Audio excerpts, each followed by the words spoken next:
But first, in a bid to attract early risers through its doors, one British pub chain has announced some of its bars will be selling alcohol alongside a full English breakfast and a cup of coffee. Bringing its opening time forward 2 hours to 7 a.m, the J.D. Wetherspoon Group could cash in on the shift workers who've ended a long night's toil and just want to relax. Chairman Tim Martin says, "I think this will be a significant boost. Many towns don't have coffee chains open at this time." But how early is too early for that first drink, Hal McGiffin? What are you asking me first for?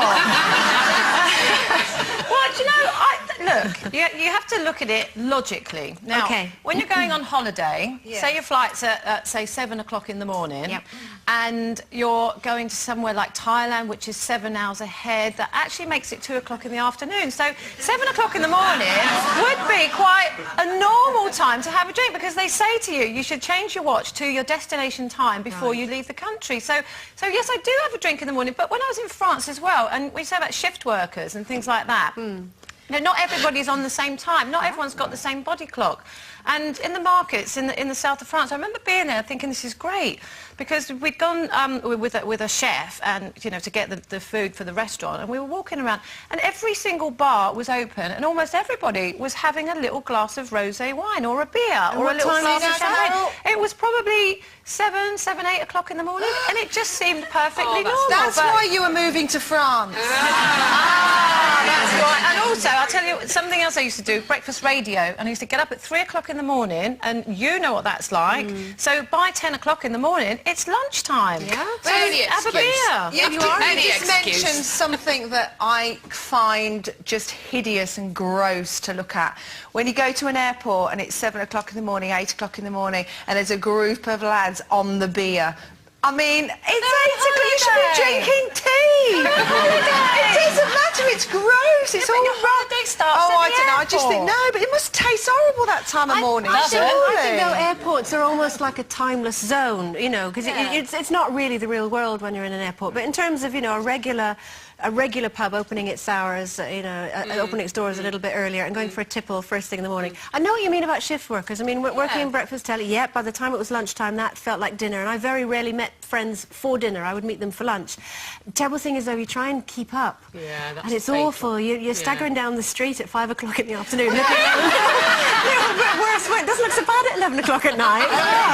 Wouldn't it just put you to sleep for the rest of the day? Would me, if I had a drink in the morning, if I have a drink in the afternoon, I'm gone. Well, absolutely trolley. The only time I ever have a drink in the morning, I think, really, is Christmas Day. Don't you love that on Christmas Day, when you start with the Bucks Fizz with the breakfast and you move on to the sherry and you're just kind of merry all day, aren't you? And I sort of treasure that day, not just for that reason, but... But I have to say, I'm going to take my glasses off now so nobody will recognise me. I have to say, I love a bit of a lunchtime drink. I really... Do you? Well, I do. Well, especially when I'm on holiday, because then... Well, you just go to bed for the afternoon, don't you, really? You have the lovely lunch with a fizz and everything, and then you go for a siesta, don't you? I could be on holiday every week, really. Oh, I love it! Are you getting a bit saucy, Leslie Garrett? I have to be very careful to remember when I'm on holiday, though, because if I do it on a work day, I get in a lot of bother. I really do. OK, now, speaking of a lot of bother, in order to help stressed-out city workers relax, the National Trust has bottled some air from one of the UK's best beauty spots. It's hoped that when opened, each jar will give pressurised pen pushers up to 10 minutes of serenity. The air comes from places including the shores of Lake Windermere and Box Hill in Surrey. So it makes a change from... Yes? Ooh! No, I've been to Box Hill. It doesn't smell like that. It makes a change from obviously smelling your rather whiffy colleagues. But if you could bottle any sort of smell, what would you like? Or from any particular place? So in the country, not in the body? Easy for me. I've just come back from being abroad, and Jake and I, when we get off the plane, I go, "Are you ready?" And we count. We go 1, 2, 3. We get off and we sniff the air. You know, like... Plane fumes, no. You know, the heat of just being abroad, that gorgeous smell. There's only one smell like it, and we do it every time. That moment when they open the plane doors, you step and you go, oh, look, it's warm. The warm air. Gorgeous. Oh, it's just wonderful. What about you, Leslie? I love, though, the opposite from Zoe. I love the sort of air you get up a mountain. You know, that kind of crisp, fresh, wonderful, exhilarating air that just makes you, I don't know, just feel... really cold. No, it is cold, but it doesn't make you cold. But it gives you such energy, that kind of air, and I love that smell. I feel really dizzy. I don't like it. It's a bit healthy, isn't it? Yeah, it's too clean. No, that's because you've had a drink before you got up there. It does that, honestly, really. Mountain air really makes me feel a bit woozy. Yeah. Oh, I love it. I think that purity. It's too pure for me, yeah. See, the air I love to smell is, like, the minute that you arrive in a city like Hong Kong or Bangkok, there's that overwhelming smell of food sewage mixed with smog. drainage and pollution and no. I absolutely love it.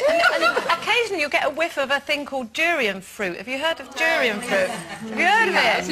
Oh, what's that? It actually smells like 5-year-old rotting flesh covered in sick. It is, honestly, it's really bad, but it's a delicacy, and a lot of people really like it. And they say if you can get past the smell and eat it, it's like a you eat that. Well, you eat it. It smells so bad that in places like Singapore, it's even banned on public transport. This sort of stuff, because in closed spaces, it can make you gag. It's disgusting. Yeah, the signs up everywhere, so you're not allowed to. You get like that. There you go. No durians.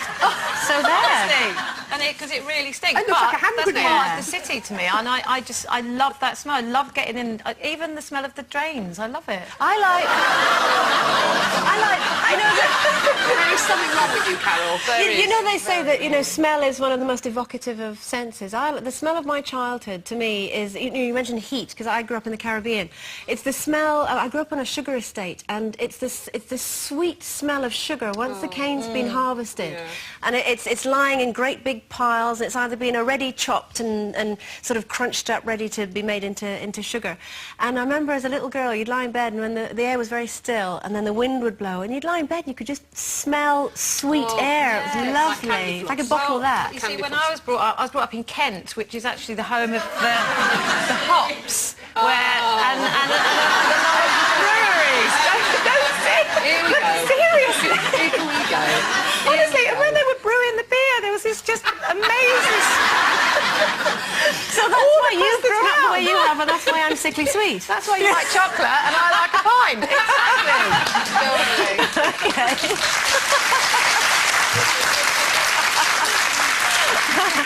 Time